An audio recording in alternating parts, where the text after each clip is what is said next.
Really cheap JBM. Brandon, and what did you do today?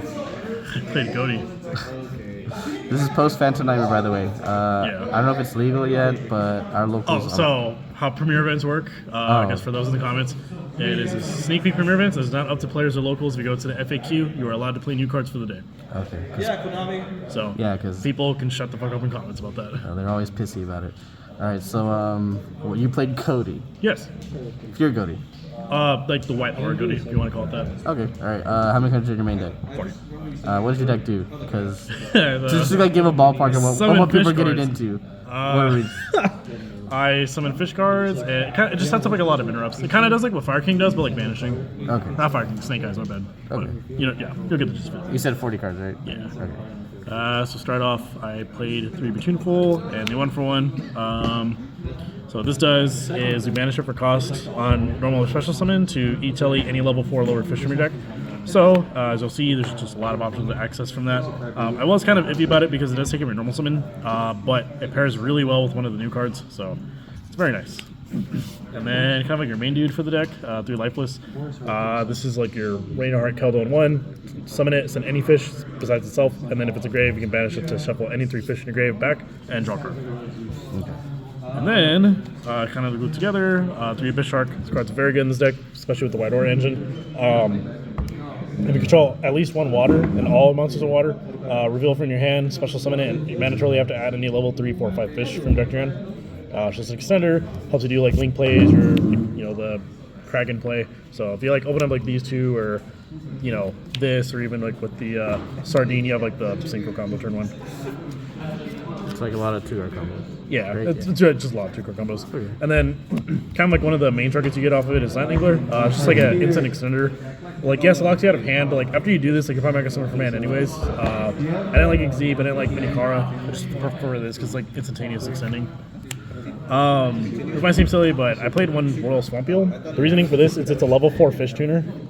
So this is not a tuner. So if you open up like if your hand's just these two, you can special this by its own effect. This can e-telly into this, and you can go do your Synchro 6. Okay. So that's the main reason for it.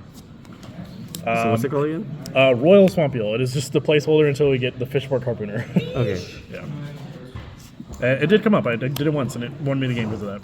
Yeah, for the White Aura engine, so 3 Sardine, 2 Sunfish, 3 Reincarnation. You are gonna have to. Yeah. You're good. So this is just tanky for either of these two. It has technically 2 other effects. If your White Aura monster attacks the end gem ship, you can make a second attack in a row. And then if you are to reborn a level 8, I think Synchro Fish from your graveyard, it just Raigekis your opponent's board. This one, so like, these are like the main ones. So this activates to send a copy of itself from deck to grave as cost to summon itself on out.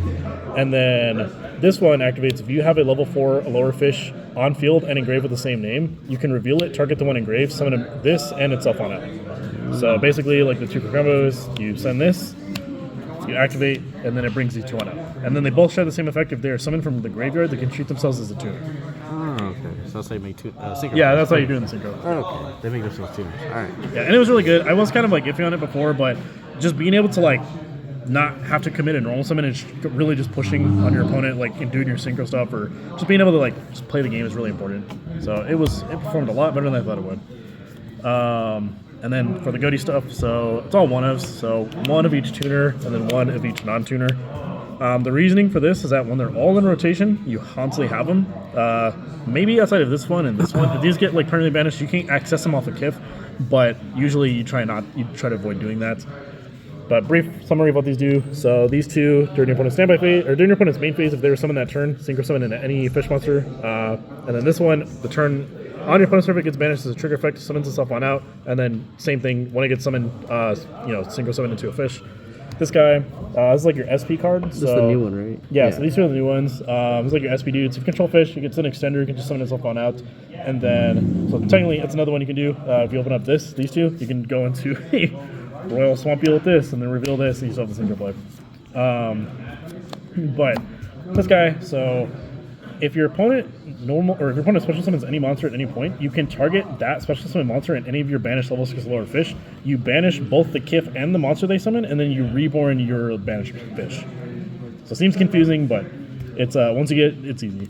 And then this guy, If it gets banished, banish a fish from grave, add itself back to hand, or add itself back to your hand from banish zone.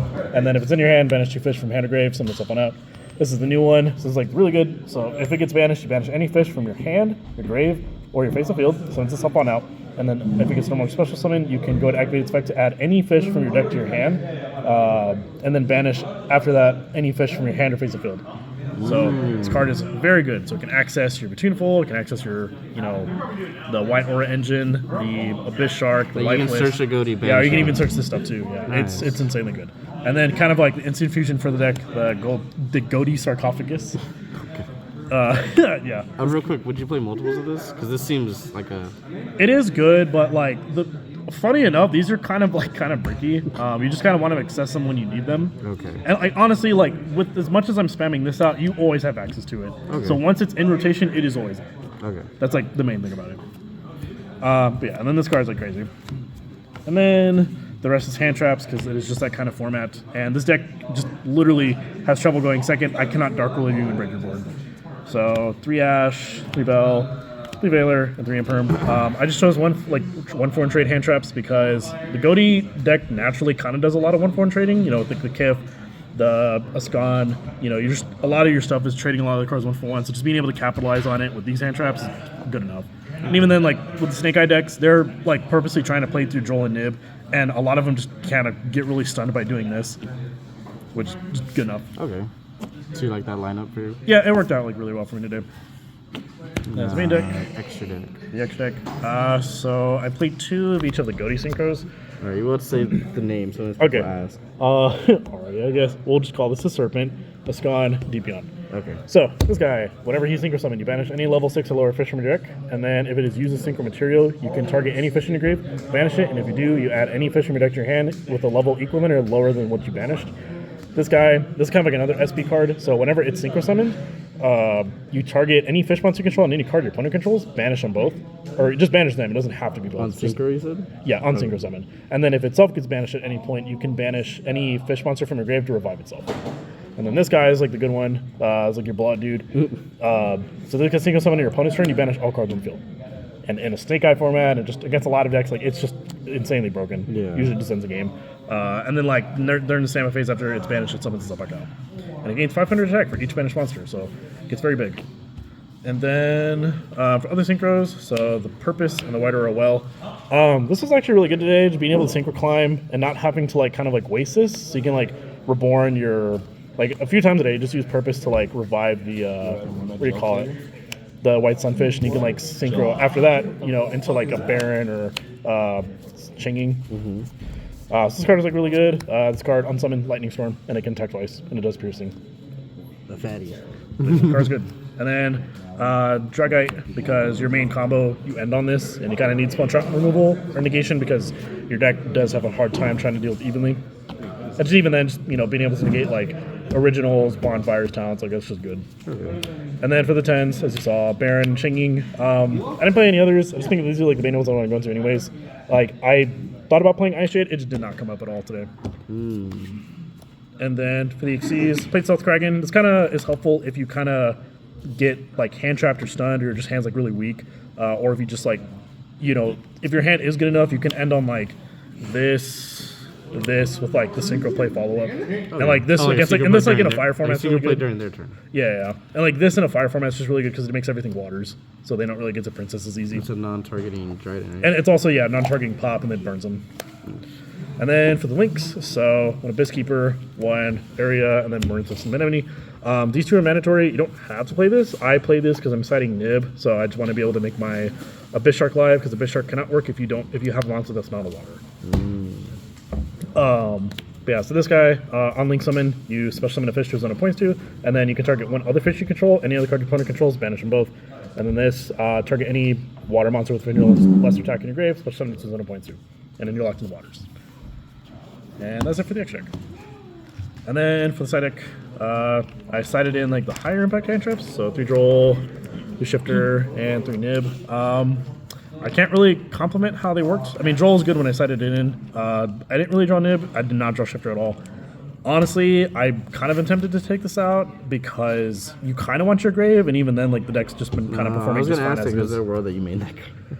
Yeah, it's the problem is like if you're going first, like you actually need a grave because like especially like for the white horn engine, you do need stuff in grave. Yeah. But like you can play under the shifter, and it's kind of like the idea like it hurts you more than it hurts me, and I can still play under it. It's just like I would prefer to have a grave if I can.